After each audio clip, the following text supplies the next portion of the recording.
Today is about collaboration, and I'm going to talk to you about what I think is the most important collaboration you will ever get, and that is the collaboration between you and your mind. When you can collaborate with your mind and tell it what you want, you will get what you want.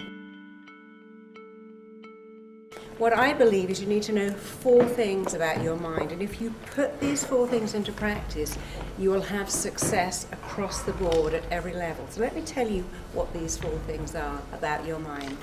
Your mind does exactly, specifically, what it thinks you want it to do. It always does what it thinks is in your very best interest. If you haven't got what you want, but you've got behaviors you don't want, you are not collaborating properly with your mind. I'm going to change that for you. Secondly, your mind is hardwired to move you towards pleasure and away from pain, and that's wired into us from being tribes people. You survive on the planet by avoiding pain.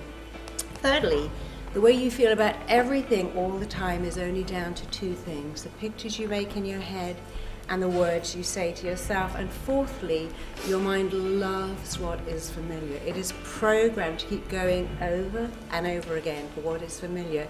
If you want to succeed at any level, you have got to make what is familiar unfamiliar and what is unfamiliar familiar. So let's start with 1. Your mind does what it really thinks you want it to do. It's always acting in your own interests. And your mind listens all the time to your language. It works out what you're doing and feeling by the words you're using. So if you say, "These exams are killing me, I'm dying under this paperwork, my boss is a nightmare, I'm overwhelmed, I can't cope with the stress." When you say, "I'm dying under the pressure, this workload is killing me," you are telling your mind you don't want to do it. And if your mind thinks you don't want to do it, guess what? It will encourage you to procrastinate, bunk off, and not apply yourself. Your mind is so very, very specific to the words you use that if you say, "I'd love a week off in bed, I'm overwhelmed with this stress, I just wish I could have a week off at home lounging around," your mind goes, "There you go, I've given you the flu. Didn't you ask for that? You said you wanted a week off in bed, and I've given you the flu. There's your week off." If you say, "I'm dreading having to give that presentation next Wednesday, I'd do anything to get out of it," your mind's like, "Okay, why don't I wake you up with a migraine or an upset stomach?" There's your get out of the presentation behavior. And that sounds a little silly, but that is how your mind works. So I worked with a footballer who came from nowhere. He was playing for not any division team, and he went straight into the Premier League.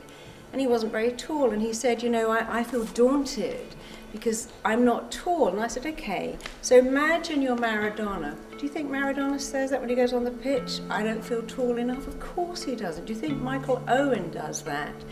You have to change your thinking and change your words, because the pictures you make in your head and the words you say to yourself will change everything. That's all you have to do. Arnold Schwarzenegger said, "Modesty is not a word that applies to me in any way at all. I hope it never, ever does." And I love that. And Muhammad Ali said, "It's people's fear that stops them taking on challenges." I told myself I was the greatest before I even was. I believed in myself. And then guess what? I became the greatest. So what a concept. He told himself he was the best, and he became the best, but he didn't just go, "Yeah, I'm the greatest me." He trained, he worked out, he was disciplined, he believed he was the best. And I worked with the top of their game, top CEOs, top actors, top everything, top rock stars. They all have to tell themselves they are the best, because what's the opposite of that? "Oh, I'm just average, I'm not really good enough, I can't really do this, it's too hard, it requires too much commitment." I just showed you whatever you tell your mind it believes. So tell it better things. First you make your beliefs, and then your beliefs make you. And if you believe in yourself, other people will believe in you too. And when you stretch your mind to a new dimension, it never, ever, ever goes back, because your potential expands as you move towards it. You can't even know what your potential is. So when Roger Bannister wanted to run a mile in under 4 minutes and no one had done that, he did these 4 things. He told himself, I want to do that, I want to make it happen. He linked massive pleasure to doing that. He saw constantly his body going through the tape at 239 seconds, and he made it familiar because he did run a mile in under 4 minutes, and that same year 8 more people did it. The following year 57 people did exactly the same thing.